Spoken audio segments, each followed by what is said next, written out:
Every morning, each of us, as a human being, has to get from here to there. It could be that we're beginning to go to a law school that's not located on a metro. It might be a store that we're trying to get to in order to get some food. It might be a website that has information we value. For our students, getting there means to travel to a new body of substantive law and to find their way. Once they get there, knowing how to navigate it. You know, sometimes there are, as we've just heard, different ways to get information. When you're traveling, have you ever had that moment where you come up to someone and say, I need to get to there, do you know where to go? And they say, yeah, you go down to Smithville Pike, and then you want to take a left at Utterback Road. Now, by the way, when you do that, you don't want to go on the second fork. It gets a little complicated. This actually is sort of what it looks like. I'm a cyclist, and you often have to ask strangers, and notice they're giving you different instructions. So oral isn't the best way that we get information. Sometimes it does help to have a visual tool, something that shows you the way from here to there, something that enables you to find that path. That's what I'd like to talk to you about today. You see, when we're traveling from here to there, we look for information that gets us there. The reality is, though, as we heard just a moment ago, most of us learn by different mechanisms. Over 70% of us learn best visually. You know, the mind is wired so that we can absorb and understand and process visual information 60,000 times faster than text.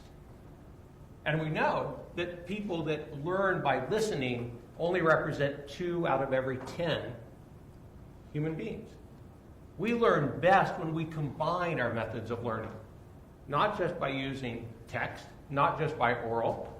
And so when I began to re-engineer my career from practicing law to trying to teach the law, I asked myself, is there a way we can create visual maps that I could show the law in a way to improve the effectiveness with which our students can get from here to there?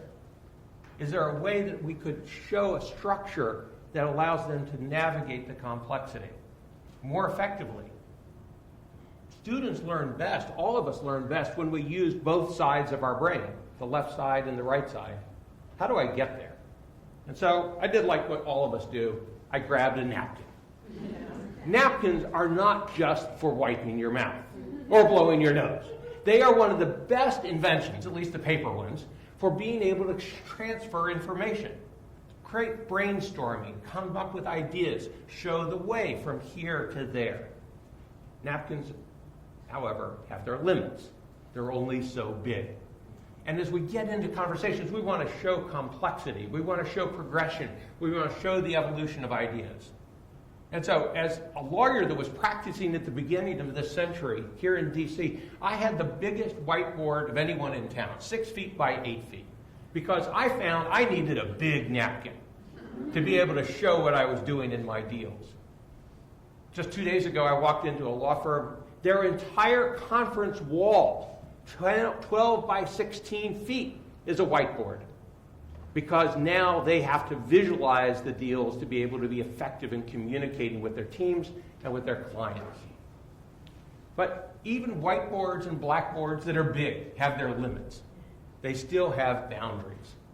And no matter how big my whiteboard got, I still didn't have enough room. Same problem that Jack Black had in teaching the history of rock.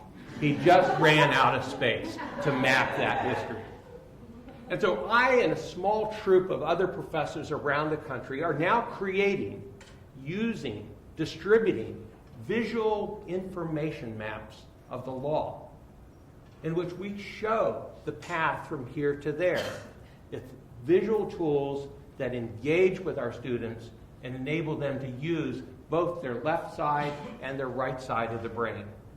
No matter what anyone says in the studies of legal education, the reality is the world is changing, and these maps are making a difference.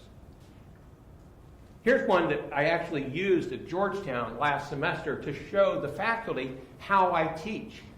Mapping enables us to use things we can't use on a blackboard. Color, shape, structure, relationships. It creates engagement. Not one of you is looking at me anymore. You're looking at the map because it gives you the opportunity to see context and structure. This is a visual whiteboard that has no boundaries. You can create layers of maps upon maps. It's like working with Google, where you can look at it from one view and then drill down and drill down and drill down to expose the structure, the relationships, the context. This is a map that I actually use in class to teach the rules for using electronic digital signatures. Notice that a basic outline suddenly has structure. It has a visual image that impresses it upon the brain in a way that text does not do. Oral recollections don't stimulate the brain to bring it back up. Instead, what we do when we're asked to recall information is we find the picture in our brain. Students are evolving, and what has been exciting for me is the three things that building maps has allowed me to discover about how to change the effectiveness of education. First, students have moved from the textbook. They work in digital, visual bites of information. This is how they connect with the world in the four corners of their laptops. And what the maps do is allow us to present and package the information to the students in a way they are prepared to accept it. Now, they learn that the two small lines up and down represent the pause button on a machine before they know it represents the number 11. And yet, we still give them our legal information in textbooks and lectures and those mechanisms. What happens with the maps is something that's very exciting. The students learn better.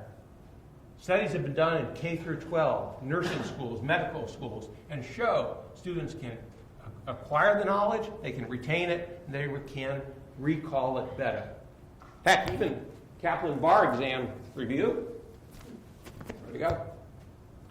Kaplan Bar Exam Review understands that. Their entire bar materials feature mind maps as an embedded tool for improving the ability of the law students to recall the information. Second key objective, maps allow students to engage with their laptops. I am stunned coming into the legal teaching community by professors that ban the students from using the one tool they use to access the world. I'm even stunned that the deans allow that. And yet, when we open our classes, in my classes, the maps get opened on the laptops, the students explore the maps, they unfold them digitally, they begin showing problems and sharing solutions and building paths forward using their knowledge to create visual structures that allow them to begin to control their learning and to control their knowledge. And that's when it gets exciting. This is a map that one of my students built, who was given the exercise of showing the structure of contracts in a big data transaction. Free-form, fascinating, totally unstructured by any rules that I gave. The student produced that. Here's another one that a student built to show the infrastructure of the requirements in a contract dealing with data information. Again, introducing color, shape, context, boundaries to inform, communicate, and transfer knowledge. And that brings me to the third feature, that maps allow me as the professor to integrate divergent areas of the law, materials that we want the students to see from different sources into one unified resource. Statutes, cases, case decisions, regulations, interpretive guidances, YouTube videos. I can build the maps with active links to those so the students have all of the knowledge assets that I want them to understand unified into one source. And then in the classroom, we watch them use those maps and they take their notes on the maps. They open the maps and integrate what they're learning to this knowledge base so they put together the resources that they can then use to solve problems. In fact, we have open map exams in my class. So what's really cool then is that the students in my class are actually working, but the world is changing, right? What I found exciting about the use of these maps is that I can build content that is available in every medium. I can use maps in class, and the students unfold and engage and problem solve. I can produce online podcasts using the maps that unfold during the 10 to 12-minute videos and engage them. I actually put pop quizzes in the maps on the lecture, so as they're listening, they say, oh, there's work I have to do. But it also allows us then to do everything we want with online education without reinventing the wheel. I can build the content and use it in all of those contexts, which for us, as educators, allows us to be more efficient and productive. So, at the end of the day, if we're doing all those things, the neat thing that I found out is that maps allow students to collaborate. We've heard a lot about problem solving and active learning. When they start building these maps and digital tools they understand within the four corners of the laptop, they're learning best. And that's really cool. And based on the education I've received from my fellow pod members, I can tell you that it may not make you the world's greatest professor, but mapping does engage with scaffolding. It does engage and stimulate metacognition. It does involve distributed practice. Getting from here to there, that's what we want to accomplish with our students. For me, for other professors that are using this tool, for the world that is using mapping to overcome differences of geography and native languages and business languages, mapping works. It puts your students on the same page with you. It enables everyone to see the full picture.